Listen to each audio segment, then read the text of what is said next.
This video was very kindly sponsored by Tokyo Treat and Sakura Co. Hi, it's been a while. I've missed you, so we're doing a chatty video today. This is somewhat different compared to my other videos because, I don't know, it's kind of like my sketchbook sessions, but here I'll be drawing on my iPad. Most of the art I make is digital, so I want to be able to show more of that.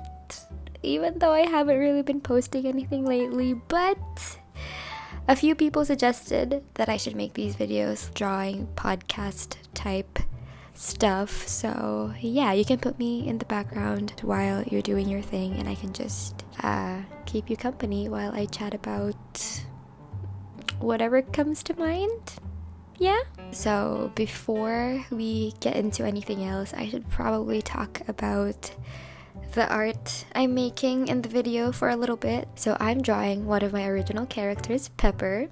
I actually finished this sketch a while ago and I posted it on Patreon, but I kind of have a bad habit of just collecting works in progress, so here we are. I'm trying to be better at actually finishing things. Emphasis on try. I guess I can sort of make videos like this where I just color or finish my sketches, go through all my works in progress and try to complete them, I guess. Good idea, maybe. We'll see. So Pepper, she's on the more quiet side, not necessarily because she's shy, she just doesn't talk when there's no need to. She's really confident and smart, never takes things personally, pretty studious and hardworking. She's a logic first type of person, but she's also really loyal and supportive when it comes to those she cares about. So yeah, she's also a law student, so all my other characters sort of hide behind her when there's trouble involved. I want to say she's like the mom of the group, but there are a lot of times where everyone ends up taking care of her instead, especially when she's like super busy. She'll just stock up on Diet Coke and Snickers bars or something, so the rest of the squad would just kind of hang around her where she's working, so she has company, feed her actual food and stuff. I think it's pretty cute.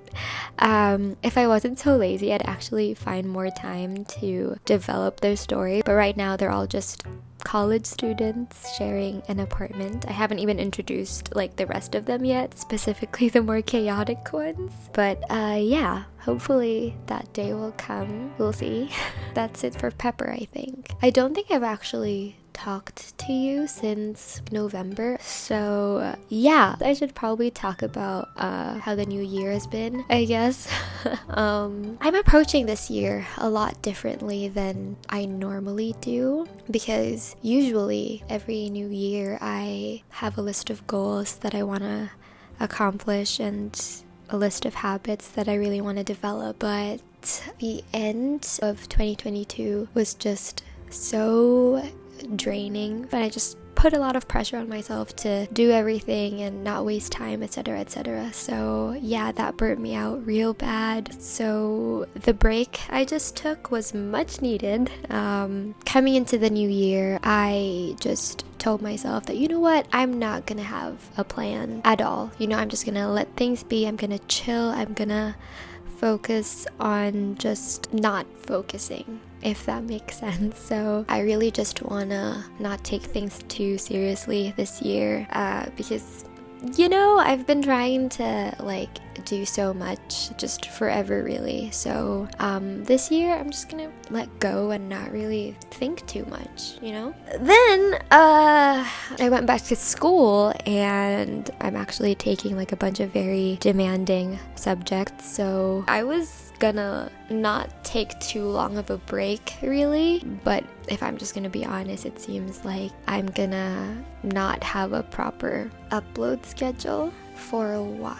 I'm pretty sure I'm gonna pop in here and there just so I can, like, I don't know, talk to you about some of the books I've been reading or some of the shows I've been watching, because those are always fun to catch up on. Before we continue, let's just talk about this video sponsor. So Tokyo Treat and Sakura Co are Japanese subscription box services that offer snacks all the way from Japan right to your doorstep. So All their boxes contain a cultural guide booklet that tells you everything you need to know about what's inside the boxes. They also change up their themes every single month. So for this month, Tokyo Treat's theme is called My Snackin' Valentine. Their boxes focus on more exclusive, popular, and limited edition snacks with at least 15 to 20 items in each box, so there's a lot to share. Unless you would prefer to eat all this alone, because I have done that too once or twice. So as for Sakura Co., this month they partnered up with the Osaka prefectural government, and their box's theme is called Valentine's Bliss. Sakura Co. is all about traditional and authentic Japanese snacks, with a few extra surprises because they always include a postcard in every box as well as a piece of dinnerware. So I'm happy, my mom's happy. Both Tokyo Treat and Sakura Co. have been very good friends to this channel for a long time, so as usual, they gave me a coupon code to share with you all so you can experience these snacks for yourself. Links and more information are down in the description box. And we're back. I think it's time that we talk about some of the books I've been reading because I have a few to share with you, and I really want to know what you think of these books as well, because I've actually been reading like a lot of really good books. So first we have The Martian by Andy Weir. Most of you might already be familiar with this because it got adapted into a movie a few years ago. I watched it when it came out as well. I didn't really think about picking the book up because I've seen the movie, but I really liked Project Hail Mary. I read it last year, so I gave this one a shot, and I think it could be because I watched the movie first, but I don't know, I guess I enjoyed watching the movie more. I'm not sure. Also his writing and his characters are really similar that it makes me wonder if Andy Weir actually thinks and talks like this in real life. You know how Ryan Reynolds feels like the same character regardless of who he's playing? Andy Weir's books feel like that. His characters somehow feel like that. I still really enjoyed The Martian though. I got what I wanted, which was to read something kind of like Project Hail Mary. Oh yeah, and if you don't know what this book is about, it follows an astronaut who gets left behind on Mars because his crewmates thought he died, but turns out he didn't. So we kind of follow the story from his perspective as well as like the people who are trying to get him out of there. So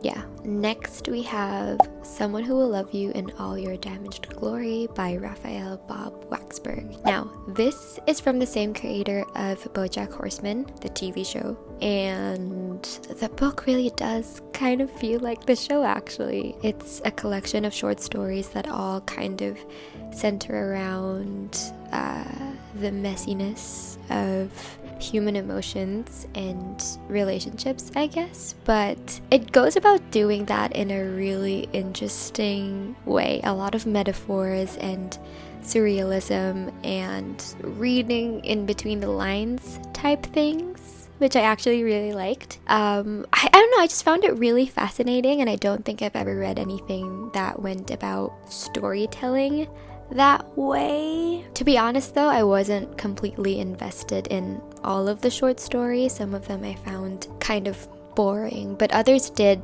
make me like shed some tears, specifically the ones that involved family. Most of them felt too real actually, despite the surrealistic and odd approach. Yeah, I don't know, it was interesting. I gave it a 4 out of 5 stars. Next we have, oh, this one is chunky, Babel by R.F. Kuang. So this was a solid 5-star read for me. It's a historical fantasy standalone with like lots of dark academia vibes. The historical aspect of this story, it kind of feels like the author took our actual history and added like a few magical elements to it. This book did a lot of things very successfully. As much as I want to try to explain this in my words, I just don't think I can do it justice. So I'm gonna use the Goodreads blurb for it as a guide. So set in the early 1800s, we follow Robin Swift, who gets taken away from Canton and brought to London by a mysterious professor. There he trains for years in Latin, ancient Greek, and Chinese, all in preparation for the one day he'll enroll in Oxford University's Royal Institute of Translation, also known as Babel. For Robin, Oxford is a utopia dedicated to the pursuit of knowledge.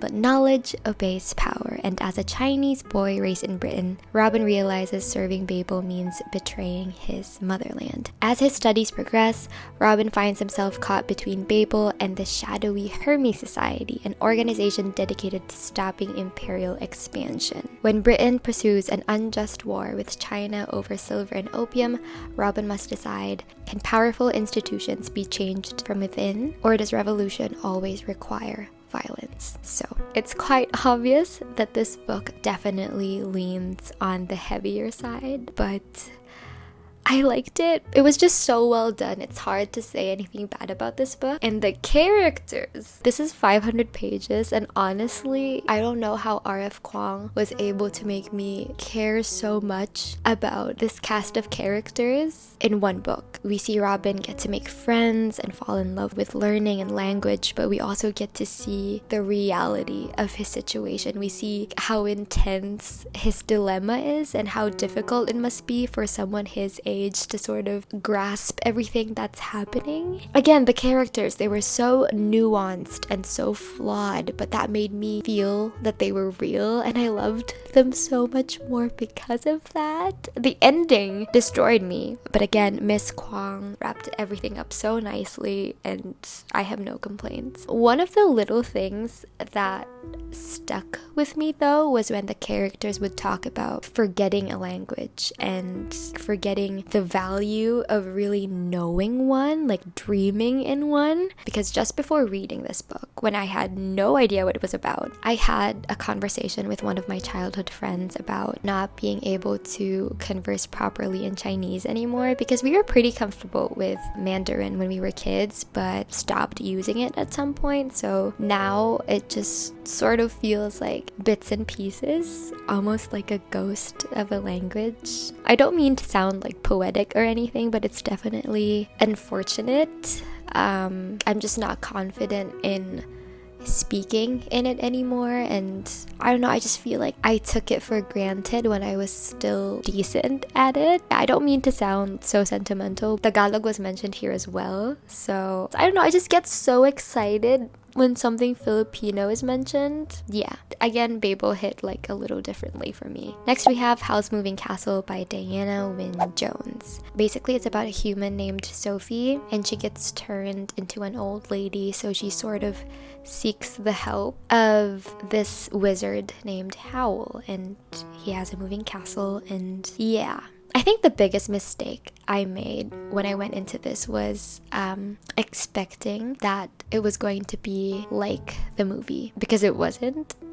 Everything felt so different. Obviously, like, the moving castle and the witches and the names and the places are the same, but I expected more romance, okay? I expected more romance, and I think that made me sort of feel a bit underwhelmed, because I felt like I was waiting for them to get together, and while doing that, I just wasn't enjoying what was actually happening. So yeah, I don't know. I gave it a 3 out of 5 stars, but I was hoping for it to be like a 5 out of 5 stars. I liked it. I would probably read it again, but it was probably a mistake for me to expect that the book was going to be similar to the movie, because it was quite different. So yeah.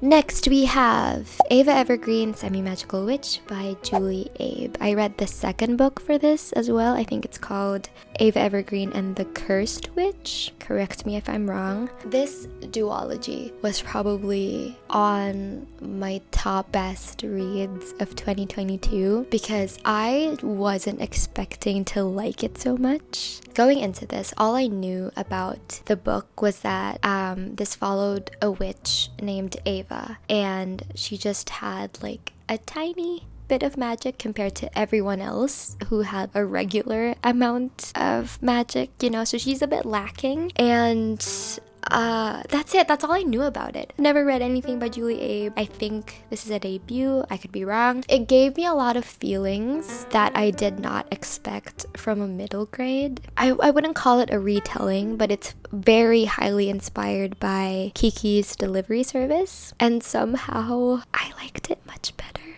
than Kiki's Delivery Service. Don't hate me.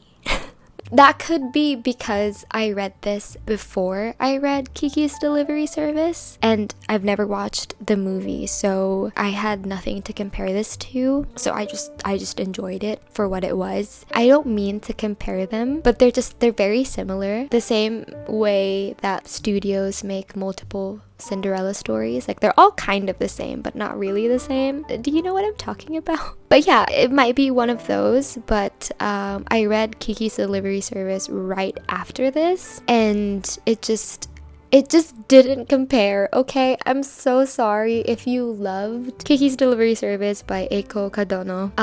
That's great, you know, that's fantastic. But maybe it's because I read Ava first. Maybe that's why I enjoyed it so much more. But I feel like the story is just so much deeper, and the characters are just so much more lovable, and the food was just described so well that this book made me eat my croissants with jam when I often just eat them with butter. You know what I mean? It made me cry so much because Ava as a character, there's just a lot of pressure put on her because her mom is like this great witch and she just has like a little bit of magic. She's underestimated at the same time. Like, just a lot of people think she should be more than she is. She's just trying to prove herself, but at the same time she has like a really low self-esteem. I was just rooting for her. She's just a kid and she's like trying her best. Throughout the story we get to see her grow up and believe in herself a bit more and make friends, and I would probably read it again. I'm pretty sure I will. This gave me a lot of very good feelings, and if I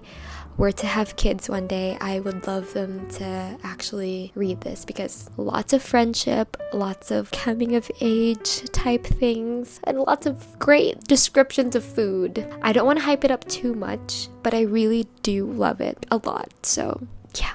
As for Kiki's Delivery Service by Eiko Kadono, I gave it 3 out of 5 stars. 3 out of 5 isn't a bad rating. It's okay. Next, probably the most emotional book that I've read so far in my life. Maybe, I don't know. Probably not, but it's a book that made me cry almost all throughout it. It's A Man Called Ove by Frederick Bachman. You've probably heard about this because it's quite a popular book in the literary fiction genre. So in this story, we follow Ove. He points at people he doesn't like. He's grumpy. He's uptight. He has a short temper. People call him the bitter neighbor from hell. But one day when he meets his new neighbors, everything in Ove's life just turns loud and chaotic and messy, but it's heartwarming and wholesome and lovely. As we follow the story, we, the readers, and along with his neighbors, get to see Ove open up, and we get to understand where all the crankiness is coming from and why there's so much sadness there.